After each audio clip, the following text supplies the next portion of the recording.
Hey, what do you say? Let's go. Let's go. Exciting time right now for anyone who's a runner, I think. And in the running community, lots of races happening. Welcome to another edition of the Running Journey. I'm Rob Tatro. This episode with my brother covers a lot of fun stuff. It's us chatting about an exciting time. We got that huge race next weekend, $5,000 on the line for who can run the quickest team relay 5K, the Mike Check Relay. Get your tickets now if you haven't already. We talk in this episode about midlife crises. I kind of approach the subject. Charlie and I both had our birthdays last week. It's a bit of a birthday special episode.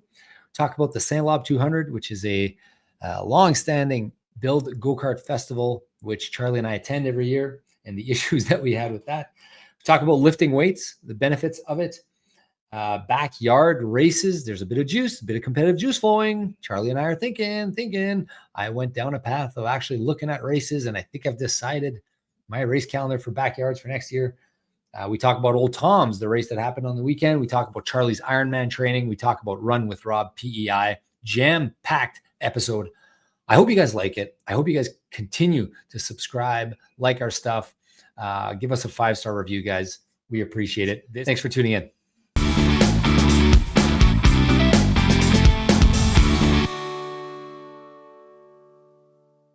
Welcome, guys. Welcome. I'm Rob Tatro. This is my brother, Charlie. We're here live, joining you from Portage in Maine. I'm wearing this brand new shirt, Terry Fox shirt that I got from my family for my birthday. I get one every year. Nice. Charlie, how you doing? I'm doing okay. You also just had a birthday. Oh, yeah. I'm 1 year older officially. Yeah. Do you guys celebrate birthdays in your household? Yeah. My wife made a cake. The kids were more excited about the cake than I was, but Can I guess something about your household? And maybe I'm projecting. I'm definitely projecting. So in my house, I don't care about my birthday, and I don't know why. Maybe it's a normal thing. Maybe it's not a normal thing. I don't think we never, like, my dad just kind of hates celebrating birthdays and then the kids are so excited about birthdays, and my wife is so excited about birthdays. Is it like you have to like kind of fake your excitement for your own birthday? Is that a thing? Yeah, I guess maybe I should spend more energy faking it. Yes. I don't do too good of a job, I guess. They also got me a bobblehead, like where's the little camera? Like a little Rob Tatro Run with Rob bobblehead.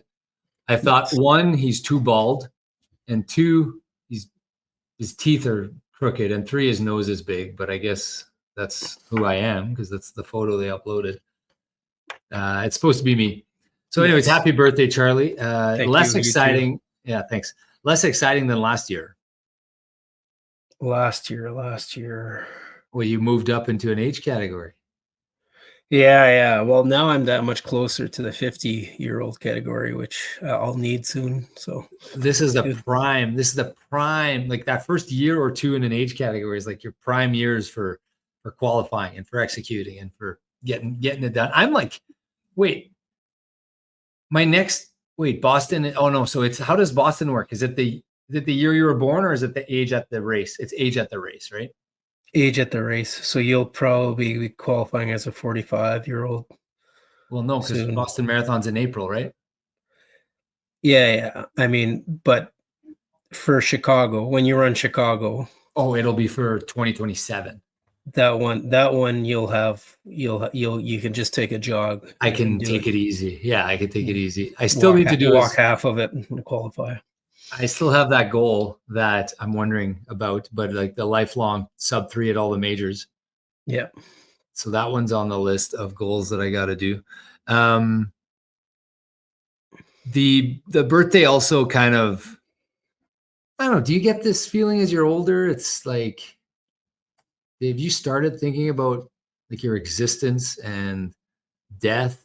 And sorry to get morbid, but I have lately. I've started to think, man, I'm like more than halfway done my life, maybe. And then what? Well, what do you think? What do you think a midlife crisis is about? I guess been thinking about that for years. Anyways, but like, don't you think my point was birthdays bring up that conversation a lot more because the number It's like flicking the odometer, right? Yeah. It's a reminder. When you're 43 years, 11 months, and 3 weeks old, you don't feel 44. But when you turn 44, you definitely are 44. Yeah. Even though you're just a day older than you were before. Yeah, but at the same time, you start feeling, okay, so you start feeling like I'm in good shape for my age more, as opposed to just I'm in good shape.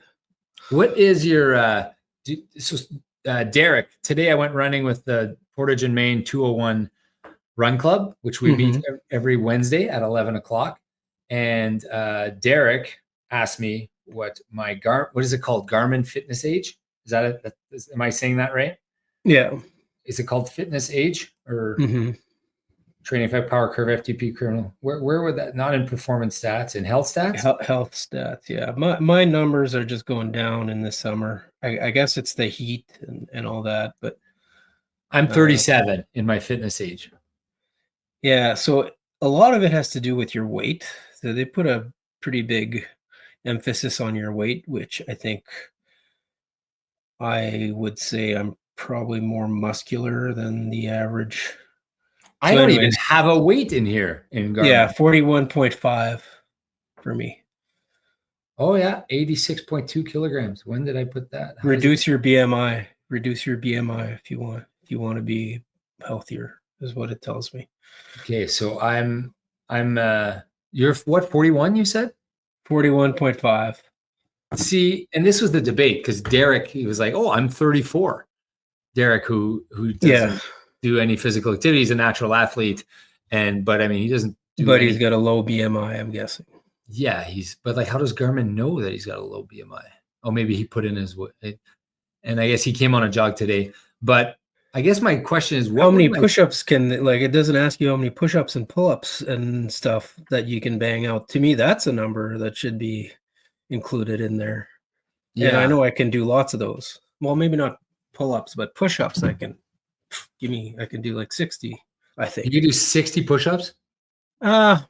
50 for sure. Wow. Do you do them so when Joel has me do push-ups, he always makes me do like slow tempo on the way down. And yeah, because it builds your strength. Yeah.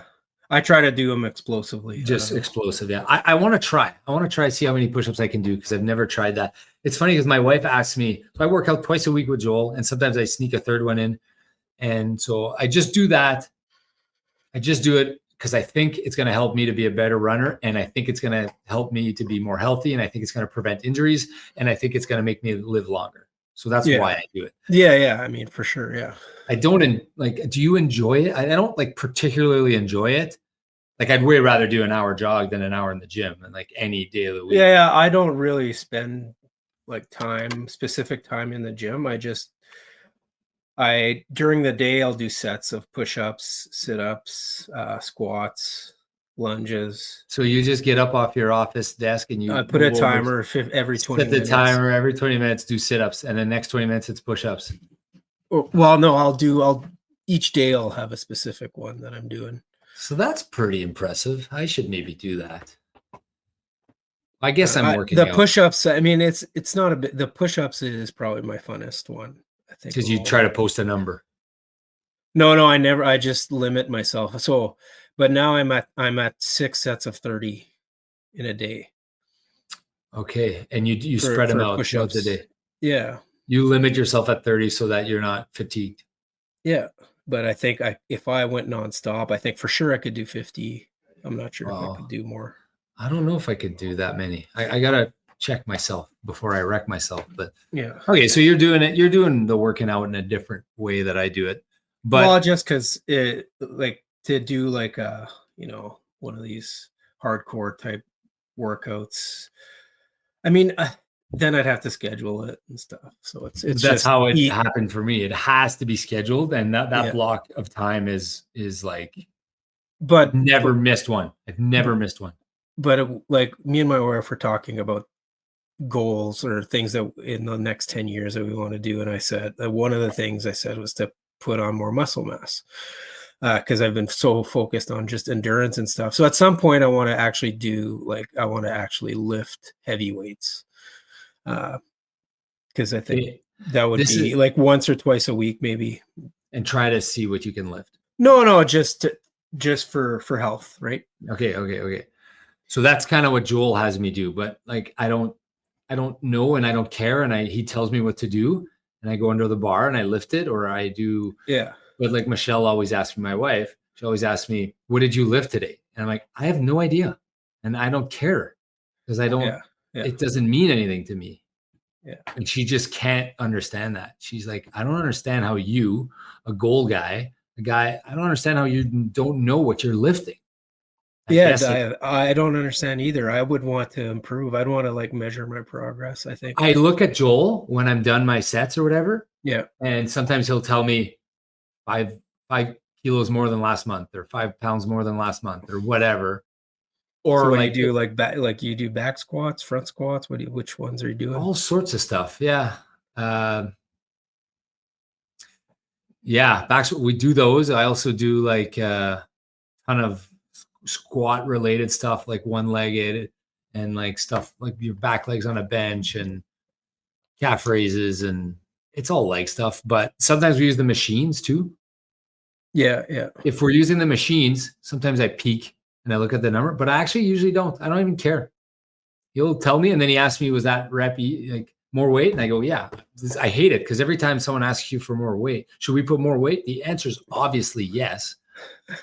Put more weight. I mean, maybe you're not pushing yourself to the limit, I guess. Well, no, you're listening to your coach, right? So that is one area of my life where I don't get involved. Don't get involved. I just show up. I do what he tells me to do. I walk out, and I actually enjoy it a lot because I shoot the shit with Joel, who's an endurance runner and who organizes all these races, and who it's almost like another ChatGPT for like goals and whatever. And it's just like another person I can bounce stuff off of. And he knows me really, really well. So it's not like I if I ask my wife or someone at work here if I should bike across Manitoba with my brother, they'll say, that's crazy. Don't do that. You're going to get injured. You're stupid. But Joel will be like, okay, well, what are the risks? Okay, so it's like real discussions with someone who knows me and knows what I can do. So I appreciate that with him. It's like a friend almost, right? I'm paying a lot of money but it forces me in the gym, and the time is sacred and it's locked in and it doesn't move. And I like that about it. I was only mentioning this because my wife asked me if I knew how much weight I was lifting.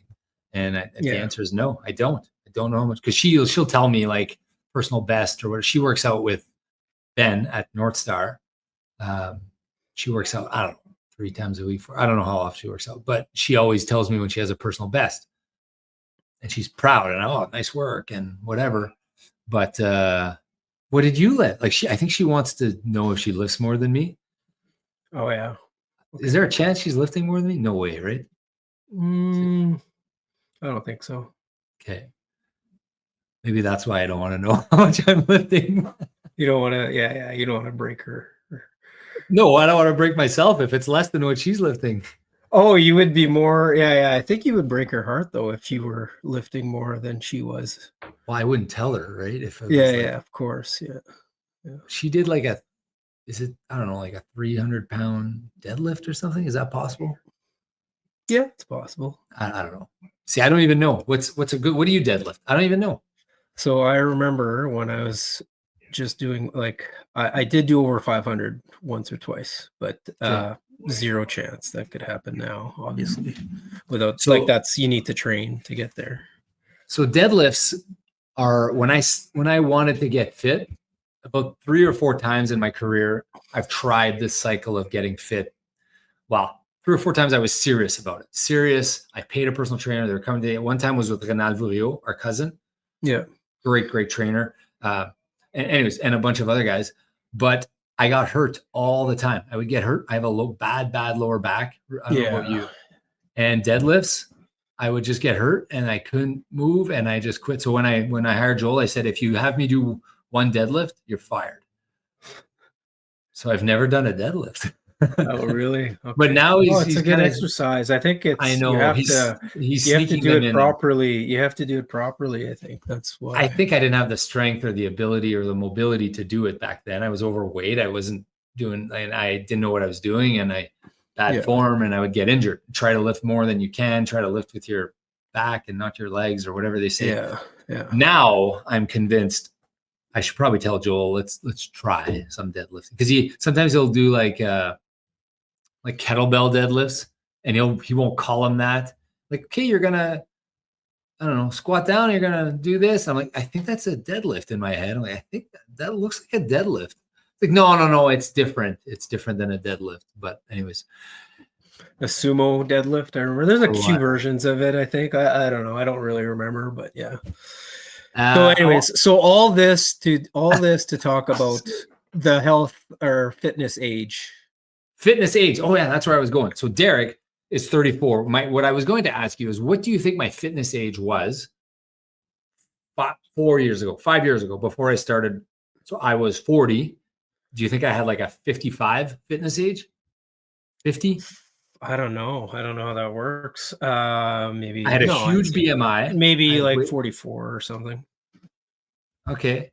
But then my question, I don't know how sensitive it is. That's a good question. But fitness age, like I would race any 30, it says I'm 37. I would race any 37-year-old in a 5K, 10K marathon, half marathon, like I wouldn't beat all of them, but I would beat the vast majority of them.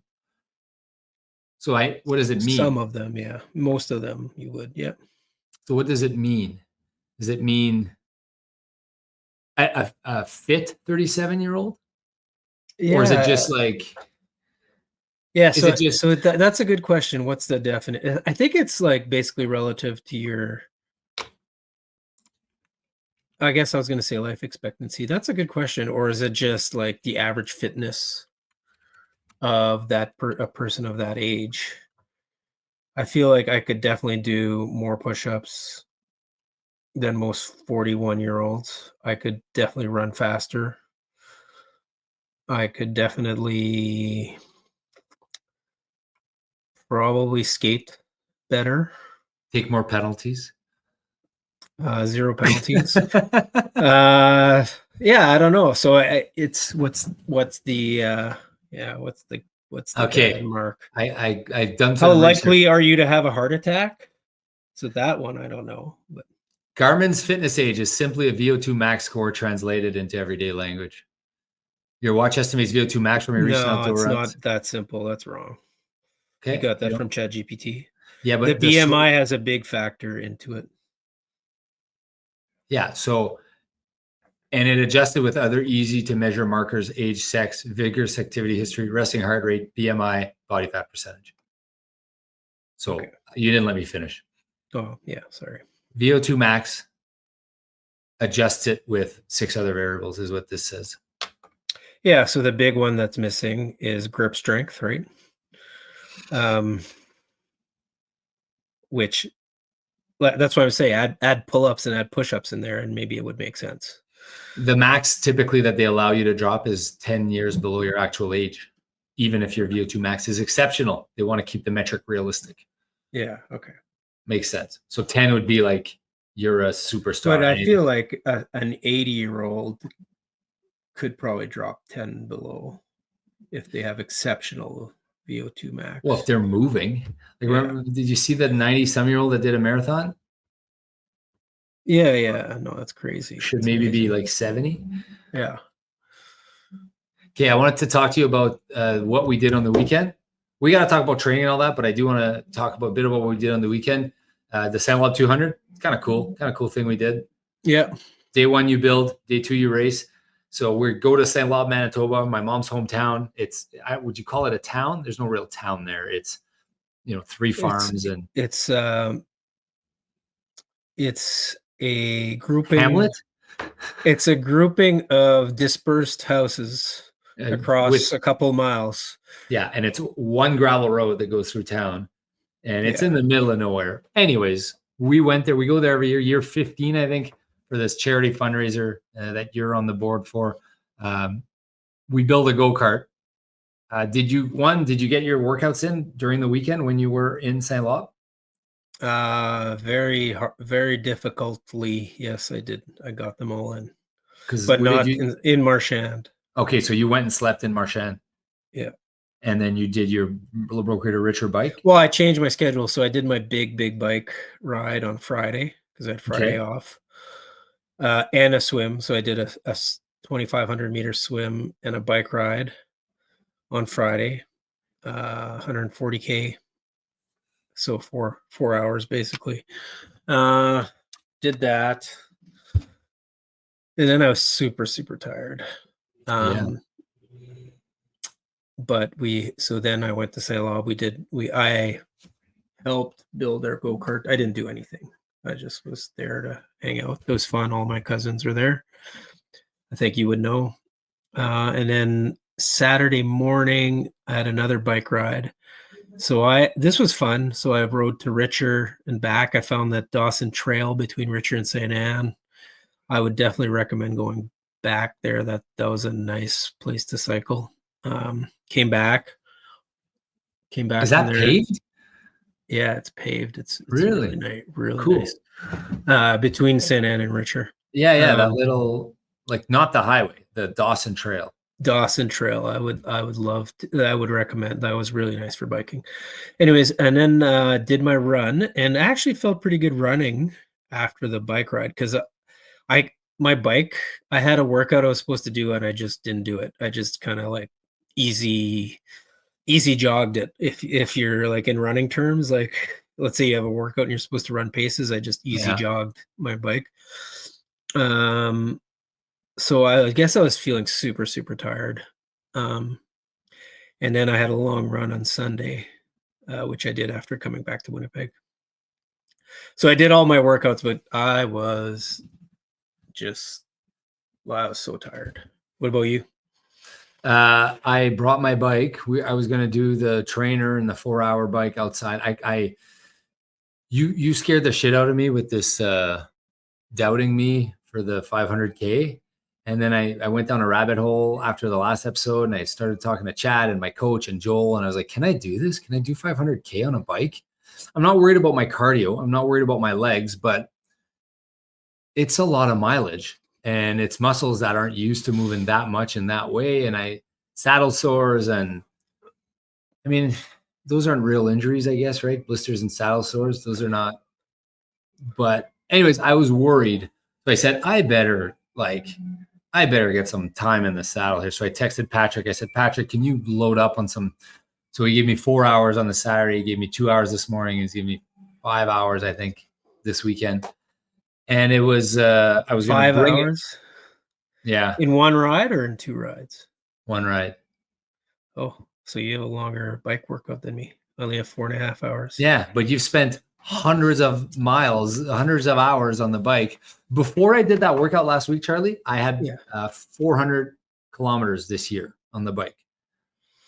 I was surprised. I was looking at my data and I had actually way more miles last year at this point. Really? I guess I did a bunch in January and February last year. Were you recovering from something? I'm trying to remember. Yeah, I was recovering from New York, but I got into Zwift races and stuff. Oh, that's right. Yeah. And I was having fun with that. So I think I had a bit more miles. I was a little bit more ready last year. I mean, it's getting close this year, but yeah. Okay, so we're those of you that missed last week's episode, we're biking across Manitoba. You are biking across Manitoba with Simo, Chris Morissette, and Victor Loet, August 9th. Celebrate. And you, right? Yeah, and me. I mean, yeah, and me. Celebrate 24 hours of sobriety, 24 years of sobriety with 24 hours of biking. The idea is you'll bike across Manitoba in a day. And I just thought, I'll just tag along. Bit of a workout, not a big deal. I spent 4 hours on the bike. It was the last hour was torture. It was. Yeah, so it's hard, but you did it alone, and we're not going to go longer than 2 hours without breaks. So I think, dude, I mean, it's good. Like, I'm not going to lie, it's going to be hard, and not just for you, for everyone. Like, and our group, I think I added up the mileage over the weekend. Holy smokes. Those guys. And I was only the third highest. Well, I was definitely the lowest, and I had the heaviest biking weekend I've had in months. And I think I did 200K over the weekend. You did 200K. I did 100. And I was only the third highest. What did those guys do? More than like 300, 250 each or something. Well, Simo did a workout. He's hammering out 300 watts. Like, are you doing that? Is this bike trainer broken for an hour? No, he's strong. He's strong. He's strong. Holy no, I mean, I can do 300 watts for a few minutes, but I'm not Tade Pogacar or whatever, By the way, I crushed that entire series in one bike ride. Oh yeah. Which season? The new one that just came out. Which is the new one. I remembered watching it. So I remembered keeping track of it last year, and that one where Vingegaard wins, that was just amazing. So after he barely trained, for it. Yeah, well, he got injured or whatever. Well, he had a big crash, broken collarbone. He had 6 weeks or something. Or whatever, serious injury, serious crash. Yeah, he was scared. Yeah. And the one where he actually won, to me, that was I remember I had goosebumps when I actually was tracking watching it online. Live. And I couldn't watch it live. It's hard to watch Tour de France live. You have to get a subscription or whatever. Really? But you can track it online. Today was on, and it was the time trial. But that one where Vingegaard, you think he's down and out, and then he catches up to Pogacar, and then finally beats him in the sprint. And it's if you watch the highlights for real, it's 6 inches he beats him on that sprint at the end, and then Pogacar wins every single one after that. But that one that Vingegaard won was just amazing. I don't know. I also really enjoyed the Cavendish episode. Oh yeah, and then the guy's 38 years old, I think, and he won. So he had, and they were counting him out. They thought he had zero chance of winning. 35, I think, stage wins. That was his 35th last year. Yeah. Yeah, the record was 34. He was tied.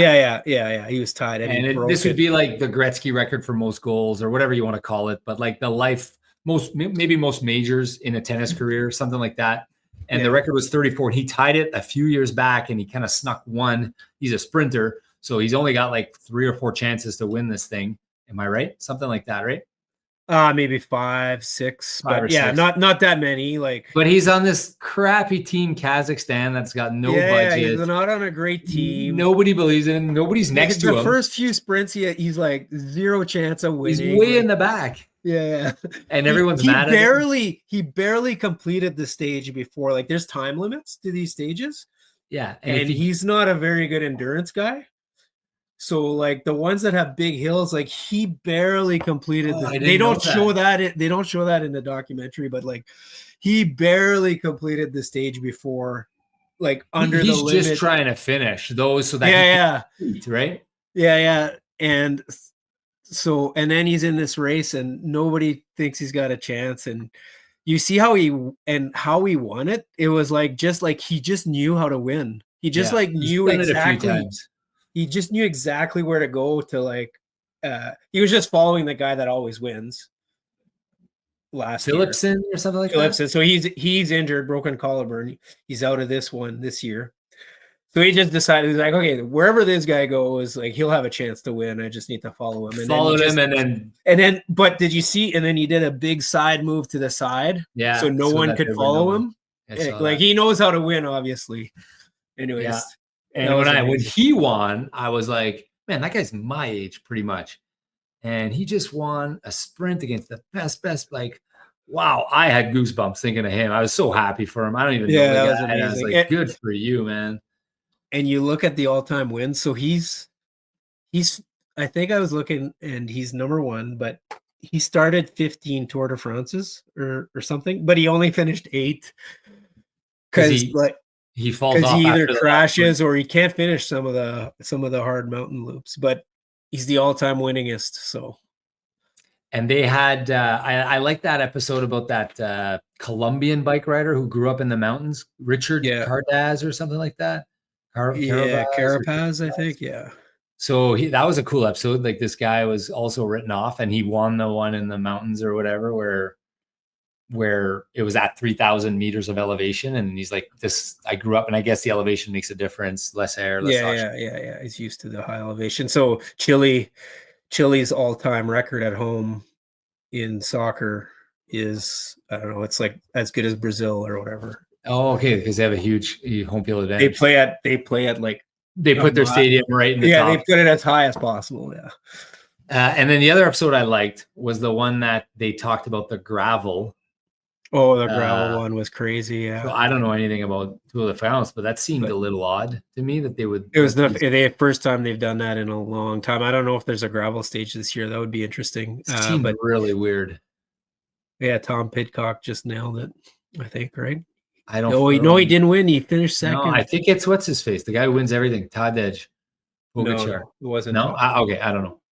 I don't know. I think, but I kind of enjoyed watching. I watched it during my 4-hour bike ride that I felt like was complete torture. The first 3 hours, I don't think it matters how long do you get this feeling, how long your training session is? The last quarter of it is hard, way harder. I think if I had thought I was doing 6 hours, I think I would have been fine for the first 4 or 5 hours. And then it gets tough, right? So if you're doing like a 2-hour treadmill run, the last 20 minutes is hard, no matter what. If you're doing a 3-hour treadmill run, the last 20 minutes is hard. Do you agree or disagree with that? I think if you're going the boredom, I think if you're going easy enough, it shouldn't be that much harder. But something's happening with the mind, though, that sends a message to the body that you start being sore. I'm positive this is a thing for me. Yeah, I think for the bike, though, I think for sure for the bike, it's like that. I'm not so sure. Because today I had a 2-hour bike, which should have been pretty easy. The last 20 minutes were tough. Like, shouldn't. Oh, yeah. So my bike ride, the one thing is like these bike rides, they're ridiculously expensive because the nutrition. Oh, yeah. The scratch and the So, gel. I mean, I want to test my my nutrition that I'm going to use in the Ironman.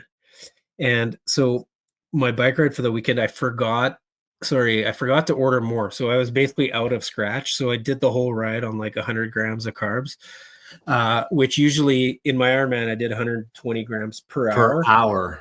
Yeah. So I bonked like crazy on that long one too. So it was rough. That one was rough for me. So the last hour was rough for me too. Yeah, I think that was more nutrition than anything.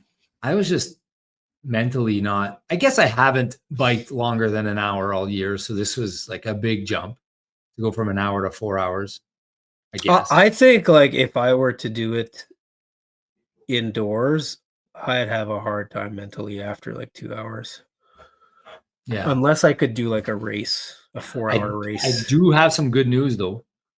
I had the chamois cream, and I was like, I'll take it when I need it. Yeah. And I toughed it out. I didn't use it the whole 4 hours. Yeah, that's good. So that means that's probably the toughest part of this 24-hour bike ride is going to be. There was a lot of damage, we'll call it. Yeah.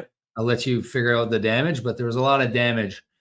It's weird, some of the damage in some of the places down under where it hits you. Like, without getting into it, it's some places I never thought I would bleed that much from. But yeah. Okay. Maybe you need to put chamois cream on then.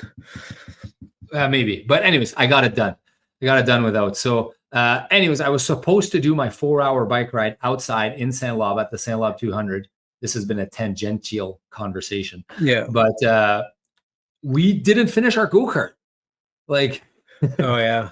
We have 24 hours to build. Shout out to Thibauville. Yeah, shout out to Thibauville. I doubt they listen to this podcast, but if they do, shout out, and shout out to Patrick Pantel, who helped me a ton, and shout out to Mini Grains and his team who helped me out. Congrats to Patrick Pantel, who actually their team won. I'm so happy they won. Like, I would have been very happy for Mini Grains too. Those guys deserve to win. I would have been happy for Thibauville, and I would have been happy for you guys. which I thought worked out. Thibauville. So question about, I was watching on the stream. Thibauville, they went for a pit stop at the end. They had it. They ran out of gas in front of us. They did run There was out of gas. 4 laps left, I think. 4 or 5 laps left. Yeah. And they were hoping to get to the end, and they ran out of gas. They're so like, that cost them. So they ran out of gas, and I said the same thing. Why are they pitting? There's only 4 laps left. And they ran out of gas in the pit. So that was a crazy finish then. So they went, so their pit ran across, grabbed their cart, brought it to the thing, filled up on gas, and went out. And they were hoping someone else would pit, or there'd be a yellow flag, and they'd catch up and then have a chance to pass. Or it's too bad. And Grenco, our cousin Nick Grenier, shout out to Nick and Alex and all those guys. They were leading like almost all that race, almost all the final. They led 80 laps, I think. And then they had a loose chain, and then boom, you lose a minute and a half to change a chain. 3 laps. That's 3 You're laps. out. You're out. You lost 3 laps. You're done. Anyways, I don't think people care too much about the details of that race. I know. All I'm trying to say is it was fun. It was exciting. It was an amazing finish. Cool event. All our cousins were there. And shout out to Grains and Mini Grains and a lot of viewers, a lot of characters on the podcast. But I felt Sunday morning, so Friday night, we went out Thursday night, set up camp, blah, blah, blah. Next thing you know, it's 2 a.m. I'm in bed. We get up early the next day to start building the cart or whatever. So I'm light on sleep on day one. My point is, I didn't sleep at all on Friday night, all nighter, and then took a nap in the afternoon. But I got home Sunday, felt like I drank 600 beers. Like I was so tired, and it felt like I was hungover. I just got to do I know you're listening. That's all right. It felt like I was hungover from, I don't drink. From lack of sleep. I mean, lack of sleep could feel very similar to hungover. It was, I feel like it would have been worse. I asked Marco how he was feeling because he drank all weekend. He's like, Sunday was a bit rough. He's more used to it. He's more used to it. And back in the day, I used to be able to do that. I would just drink all weekend. I didn't have to worry about sleeping, whatever. And I would function on Sunday. Like I would get up, I would be able to function. So I don't know if my body's gotten soft now, but it was like no sleep. Well, mind you, when's the last time I pulled a true all-nighter, like a true all-nighter? It's been a while. It's been a long time. So you've made your body into this high-performance machine. Oh, yeah. So now when something's a little bit off, you feel it.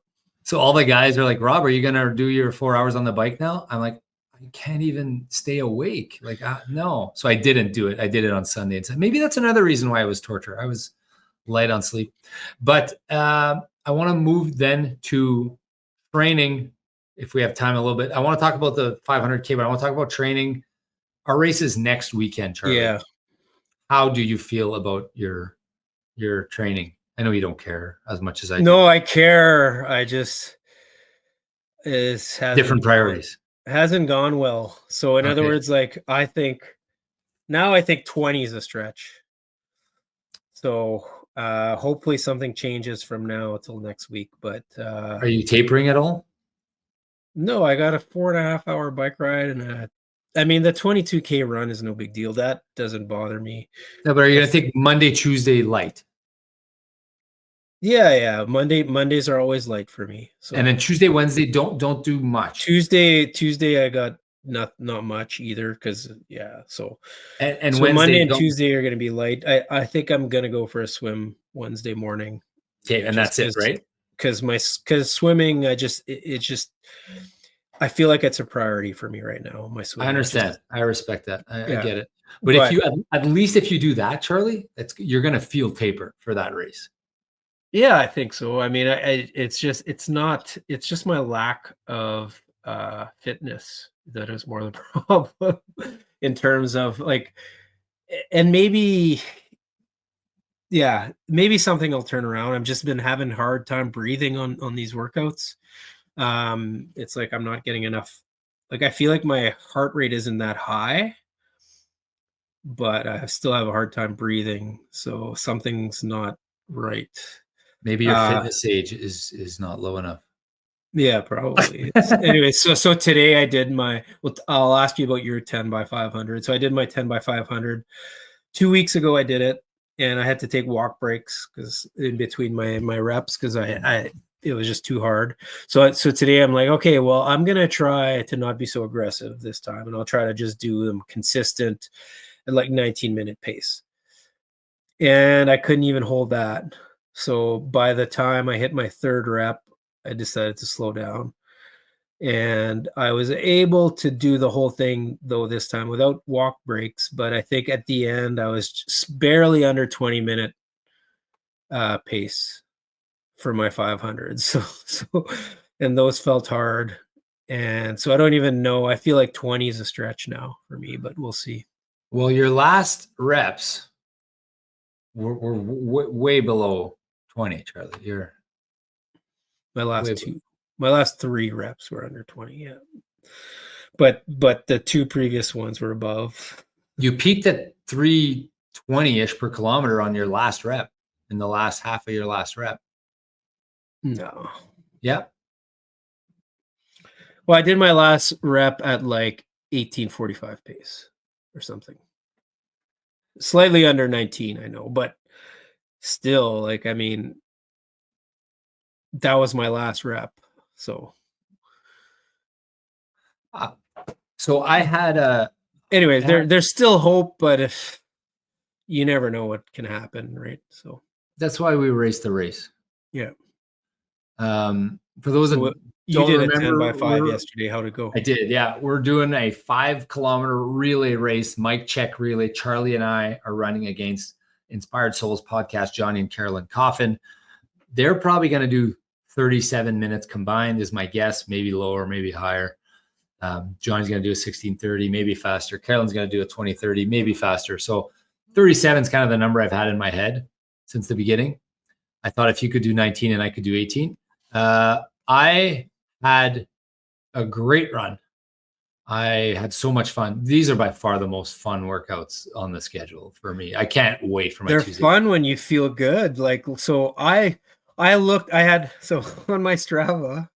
Anyways, I'll let you finish. No, you go. On my Strava, I had workout from 1 year ago. And I guess I was doing speed work. It was not the exact same workout, but I did go to the track exactly 1 year ago. And I did like 1200s, 800s, and then 400s. And like my 400s were just way, way faster. Even my 800s were like at the same pace. So it was like, I know that I've lost since then, but I guess I'm a year older, so maybe that's why. Well, yeah, a year older, and your focus has changed so much. Yeah, I think part of it is that. Yeah, I think that was really one of my really good workout from last year. I was pumped. I was ready. You were training for that awesome twosome? No, I was training for Hecla. I think Hecla half Ironman. Oh, and you were doing speed and workouts. And I was fast. So anyways, you had a good, I thought I saw you had like did you have a PR in the 400 or something or close? I did. Yeah. That track, by the way, I'm like, I'll pick a different track and I'll go run a different track. I assume they're all 400 meters. That track at Churchill, there's a track there. It's like 370 meters. It's not. Yeah. Well, no, it could be your watch just not giving you the right data. Well, Patrick said he knew that one and the Kelvin one are less than 400. So I guess they're 400 on the outside lanes or whatever. Oh, okay. I see. Or the second or third lane, or I don't know, but not the inside lane. Because mine's slightly. No, I think ours is Elmwood one is accurate. It's 400 pretty much, I would say. I've not run on. Oh, that one, my watch. It actually gives me more distance. It actually gives me more distance. My watch gives me more distance when I do it. But so for me, that one's exactly on the Elmwood one. But this, it wasn't. So I mean, man, if it's accurate, Charlie, then we're in a good spot. Okay. Because I was doing like 114s for a lap. Yeah. But so I did my average time for these 10 intervals was below 120. So you were doing, but no, weren't you doing 500s? 400s. Oh, 400s you did. I did 200s and 400s this week. I don't know. I just followed the plan. Yeah, no, I think, yeah. Okay. And Chad thinks there's a shot at sub 18 based on that. He says that would be great. Maybe we should switch the order so it's not like so it's not a foregone conclusion by the time. So if I just barely, if I tie Carolyn, then it's gonna be, it's gonna be boring. Because obviously John, I know you're fast, but John's gonna John's gonna beat me by a minute and a half to 2 minutes, probably, right? Like that's for sure gonna happen. Yeah.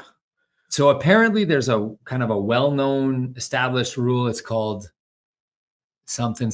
What is it called? The Jack Daniels. No, what is it? Yeah, the V VO2 max interval 105. So V dot book, Jack Daniels. Yeah. So it's kind of the same as the formulas and whatever, but yeah, it's similar. I didn't know this, but they say that if you take the average of 10 to 12 evenly run 400s with a 200-meter jog in between, I didn't know this. It's about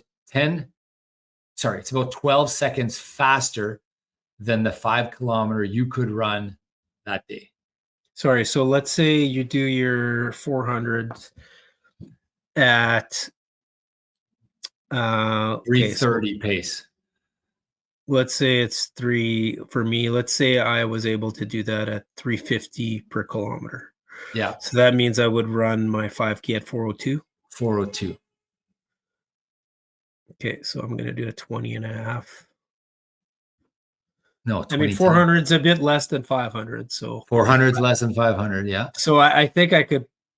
Yeah, I think I'm like on the borderline of breaking 20.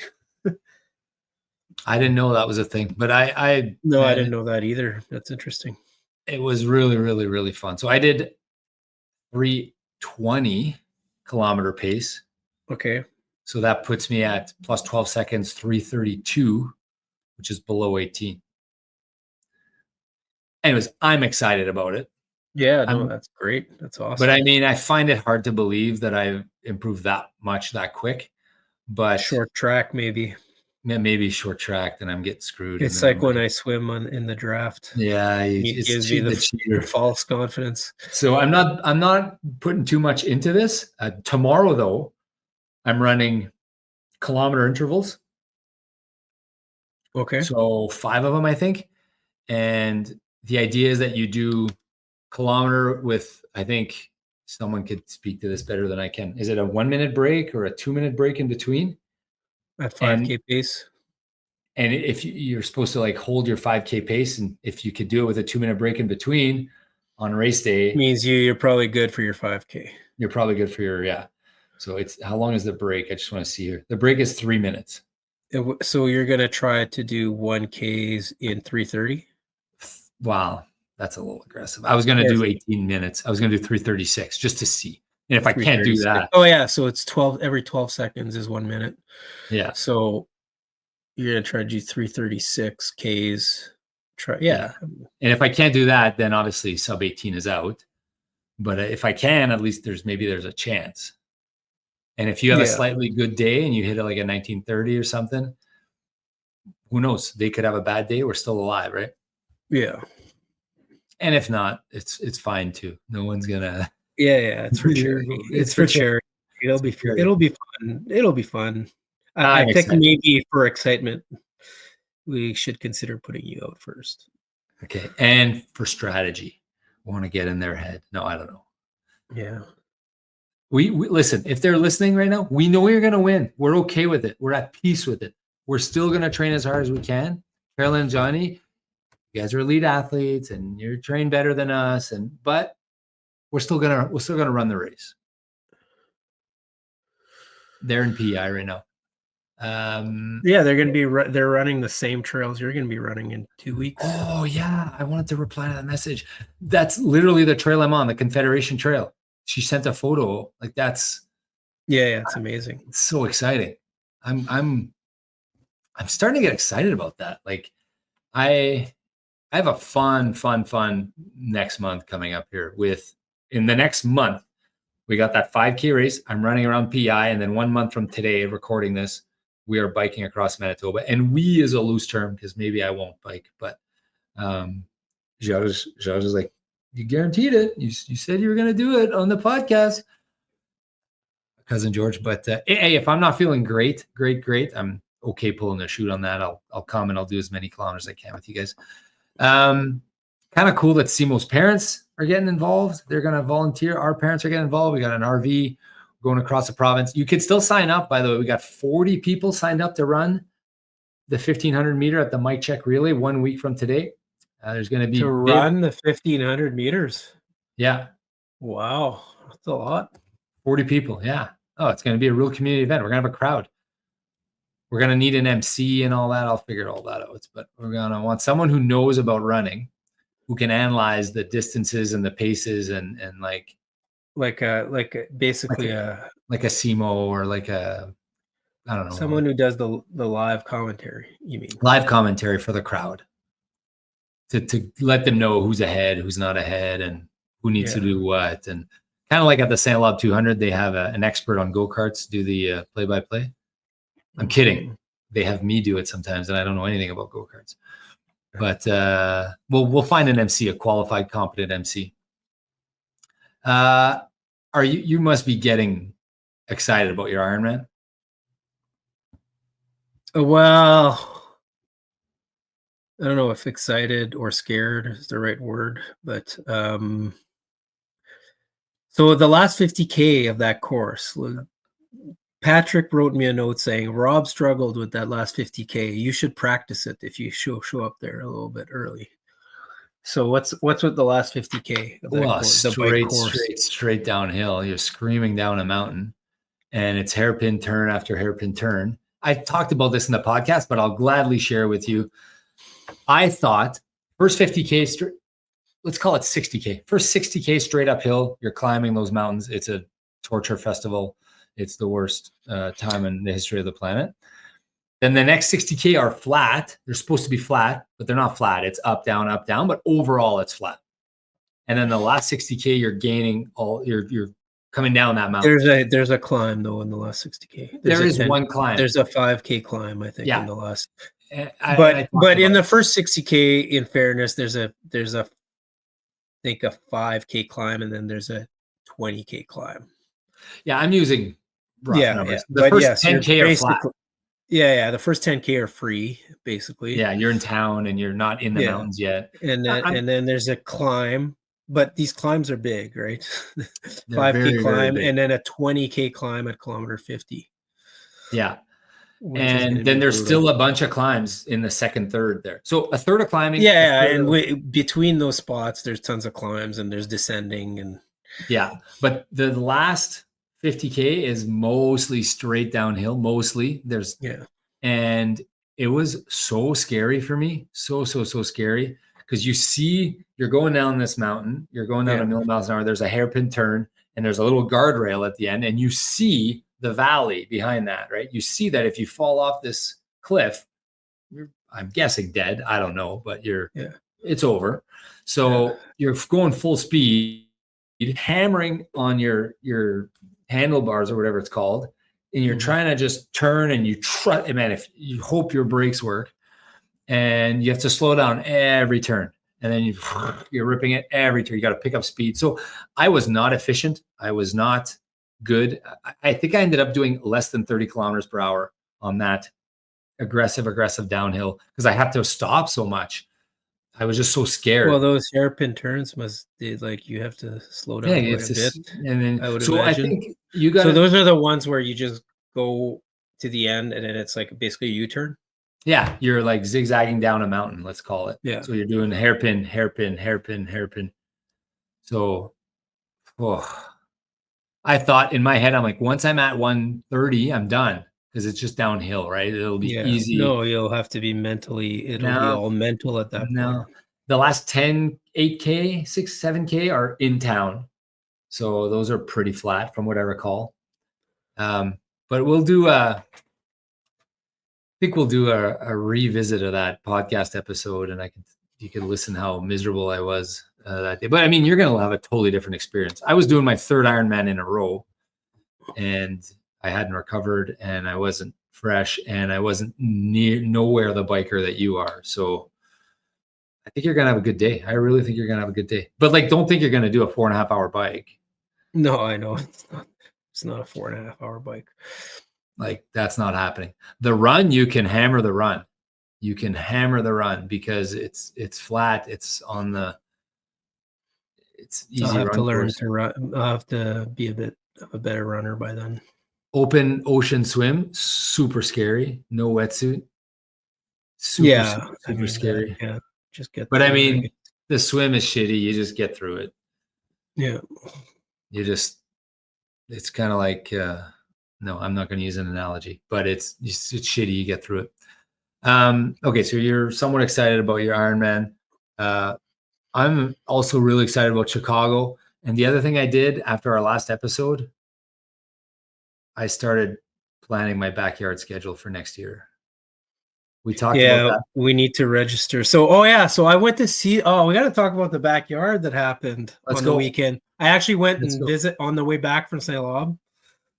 I actually stopped. Old Tom. We're talking about Old Tom. I actually stopped by and talked to a couple people, Jayla and Bo and his wife, and I talked to the guy that finished second, I believe, for a bit. Aaron Webb won, obviously. Yeah, Aaron Webb won. Very nice setup they have there. It really made me want to sign up for next year's a little bit. Yeah, so Hyojin Lee finished second, Nick Burmey third, Brett Gaverloff, I know him, finished fourth. Natalie Ham, I believe that's Diggsy knows her. She finished fifth. And Brent Mankey finished sixth. So 6 people did more than 24 loops. And Melvin Umang did a pretty good job. Yeah. He's in here somewhere. 7th, I think. He was right up there, I thought. Yeah, sorry. 21 loops. 21. Yeah, 1, 2, 3, 4, 5, 6, 8. Okay. Nice work, Melvin. Shout out to Melvin. And there's a bunch of people in here that did really well. I think he did more than last year. He did 20 loops. Yeah. So that's really good. So I got the inkling. We talked about Phil Gore last episode. Yeah. And then people were talking about the backyard race at St. Labre on the weekend. I checked the results. Shout out to everyone and for all the organizing. They have an amazing setup there too. They do. There's like a barn and yeah. The night loops are on the road. The day loops are on the trail. Yeah, they got a great setup.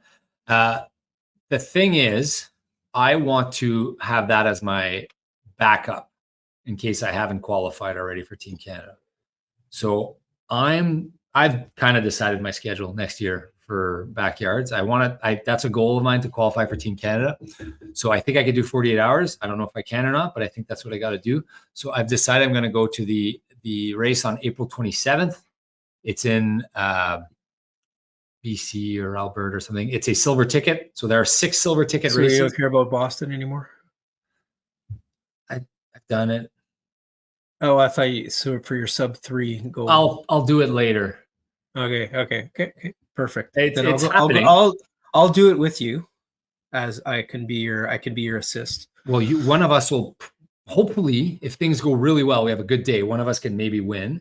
Hopefully. When do we have to sign up? Do I need to sign up for this or what? I put it in my calendar. It opens at midnight on October 9th or something. It's in my calendar, so I'm not going to forget about it. And it sells out pretty quick. So we're going to sign up. Where is this? It's in, I'm thinking Abbotsford. I might be wrong on that. Oh, okay. We'll go see my cousin. Silver ticket races backyard. There's one on, there's one in Alberta and there's one in BC. They're 1 week apart. I'm going to do the one in BC just because historically it looks like a weaker field, looks like less of the. But you should go to the tougher field.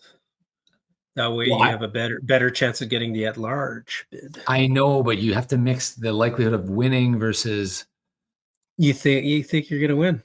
Okay. Bang! The winning score was like 32 hours last year. Yeah, I mean, okay. Do you think you would have won this weekend at Forget about if Aaron could have continued. Forget about Aaron probably could have continued for a long time. That guy's a machine. But do you think you could have done 35? I mean, obviously there's all these people that tried and didn't do it that are amazing runners. So I'm not going to say I could have done 35. No, but I mean, this is what we do on this podcast. We don't have to be embarrassed that we have confidence in ourselves. And yes, we fail all the time. I was so confident in that backyard. Well, I know that there's way better runners than me that, like, in terms of running backyard. Dude, you finished third at that backyard. I know, but that was all 100% road, and this has trail, and it's shorter. You're not a bad backyard runner, Charlie, just to be clear. I'm not saying I'm a bad. I'm just, I can't assume. I feel in my heart that I could have done up to the second night. Yeah. But so that would be like 36 hours or whatever. But at the same time, it's so hard. I think there's something wrong with my calculation because I need to be more humble, because there's no way that all these other runners that didn't do it, like, it doesn't make it's harder than I think, obviously. Yeah, fair enough. And I respect that, because when I went and run that 100 miles in the bush, it's so hard. Anyways, I'm going to do the one in April, and then we could talk about this more some other time, but the one in April, and then I'm going to do the Old Toms next year. Yeah. So that one is December sign up. Don't want to miss it. So last year, what happened is I tried to sign up, but it was like the sign up opened the day after we did our 100 miler or something. It was like right at the same time. And then I came back on Monday and I was on such a high from doing well in that 100 miler that I went and I signed up, but it had already sold out. So April 24th, 2026, BC Backyard Ultra in Sicamous, British Columbia. The feet of climb is 55 per loop. It's non-technical trail / so that's to our advantage. Us. Yeah. So pavement and packed dirt secondary road for the night loop. So it's a big advantage for us. Yeah, I think the less trail, the better it is for us. Yes. Yeah, because like I've seen Aaron Webb and those guys just eat me alive. They're just dancing. They're just dancing around. They know what's going on. They know how to do it. So I'm going to do that one, and then I'm going to do Old Toms if I don't qualify. That's my plan. Well, I think Old Toms, we should just do it. It'll be fun no matter what. I'll probably end up doing it. Be like a party almost. Yeah. I've been meaning to do that race now for 3 years. Oh, I saw Ernie there, by the way. Oh, Ernie, the ref, Ernie Fraze. Yeah, we talked a bit about Westlaw. Westlaw. Anyways, you played with him in Mitchell? No. He played against us. AAA? And he was like, the only way we can beat Labre is if we take out, like, he always trying to injure Boone. Boone, yeah. Anyways. That's our cousin who got drafted by the Montreal Canadiens. He was quite the character, and then I played with him after. So Wes, you played with him AAA or something, right? I remember. Summer hockey, yeah. Summer hockey. I remember him. Yeah, he's quite the character. So backyards, I got into it. I went down this path of researching and planning, and so I'm doing Tokyo. I got my bid in for Tokyo. I will find out next week if I'm in for Tokyo. That is February, late Feb. That gives me 2 full months to train for the Sicamous BC Backyard Ultra, which you and I should go April 26th. We'll do it this year. We'll get Simo and we'll get everyone who wants to come with us. Simo's like, I'm never doing that again. That was torture. But we'll do that. I think the other part about the backyard that makes it harder than what we did is that, like, we knew there was an end in sight. We knew where the finish line was, right? So that's a very valid point. Let's say you're at 20 and there's no end in sight. Makes it way harder to keep going when you're like, I don't have many left, right? By the time we get there, though, we'll have an idea for what the at-large bid will be for Team Canada to qualify. We'll have an idea. So we can make that +5 our goal or something. We could pick a number and say we have to hit that. Yeah, but then when we get to that point, we'll stop. It's over. That's the problem. But at least if we hit that, at least we've accomplished the sub goal. Yeah. It's like if ever you say, I'll do 20K today, and if I'm feeling good, I'll do another 10. well, you're only doing 20K, like, right? I've done extra Ks sometimes, but it's really it's like when I run really, really easy, sometimes I'm like, yeah, okay, let's do an extra few Ks. So backyards, they're back on our radar. We've not talked about them in a while, but they're back on my radar anyways. We didn't even talk about your PI run. We're an hour in here. Are we going to make this an extra long episode or what? No, we'll wrap it up. I got to go here at 4:00, so we'll wrap this up. We'll talk about our PI run. We got more time to do. Well, actually, shit. When am I leaving for that? No, I'm leaving next weekend for that. We got 5 minutes. So if there's anything, no. I'm just so excited. I'm running on trails. I got people coming out to run with me and support me, and it's going to be like a training camp. No, what do you call it? Not a training camp. What do they call it? Dream camp, vacation camp or whatever. What do they call it? Like when Kramer went and played with the Yankees. Fantasy camp? Fantasy camp. Yeah, it's like a fantasy camp for runners, and I'm putting in the back of my mind, it's like a treat. It's like a reward that I'll get. And Chat told me, listen, you're doing this 500K 4 days after your run with Rob. The one thing you have to do is eat. I want you to eat a ton. So I'm so excited to eat. It's going to be so fun to just eat so many grams of carbs. Yeah, so that's one thing that I think for the 5K here, I'm trying to lose a couple pounds to give myself a chance here. But at the same time, it's hard because you have to balance, like, especially with all the biking miles I'm doing. Oh God. Yeah, you got to get, you have to feed the body, right? Yeah. Mm-hmm. Okay, we'll stop it there today, guys. Thanks for tuning in. Next week will be a special episode. I think we're going to do an episode live from the race. We'll figure it out, but I'm pretty sure we'll have a race episode. Next week's going to be a really fun one. You do not want to miss next week's race because it'll probably be the race in an episode with a preamble and a post-amble. A post-disappointment. Post-disappointment, yeah. And then after that, we'll give recaps of the 1500 meters and all that. And, yeah. Well, it'll be, you don't want to miss next week's episode. It'll be very, very good. And then we get into a busy summer schedule here with their PI run with Rob, Charlie's cross bike. Then we got training for Ironman, and then we got Chicago. So it's a fun time coming up for us and hopefully for you guys. Lots of races happening in Manitoba and wherever you are. This is the running season. So I hope you're signing up for all those races. I hope you're setting some A, B, and C goals. And I hope you're doing more miles, less pace. Thanks, guys.